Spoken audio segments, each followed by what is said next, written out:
আপনি যদি তন্দুরি চিকেন পছন্দ করেন তাহলে এই রেসিপিটা আপনার জন্য। তন্দুরি চিকেন মশালা একদম রেস্তোরাঁর মতো smoky, rich, full of flavours.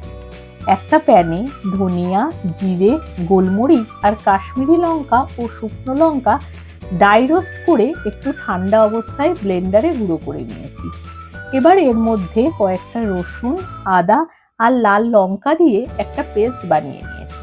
এখন চিকেনের মধ্যে পেস্ট করা মশলা, জল ঝরানো টক দই, নুন, হলুদ, একটু গরম মশলা গুঁড়ো, সর্ষের তেল, কসুরি মেথি দিয়ে ম্যারিনেট করে মিনিমাম 1 ঘন্টা রেখে দিতে হবে।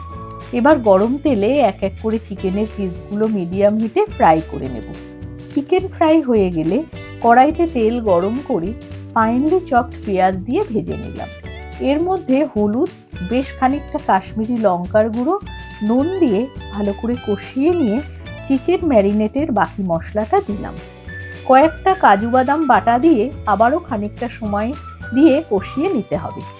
এবার পরিমাণ মতো জল দিয়ে গ্রেভি ফুটতে শুরু করলে আগে ফ্রাই করে রাখা চিকেনের পিসগুলো দিয়ে দিয়েছি। একটু পরে ওপর থেকে একটু মালাই আর কসুরি মেথি ছড়িয়ে দিলেই রেডি তন্দুরি চিকেন মশালা। তন্দুরি রুটি, নান, পরোটার সঙ্গে জাস্ট জমে যাবে।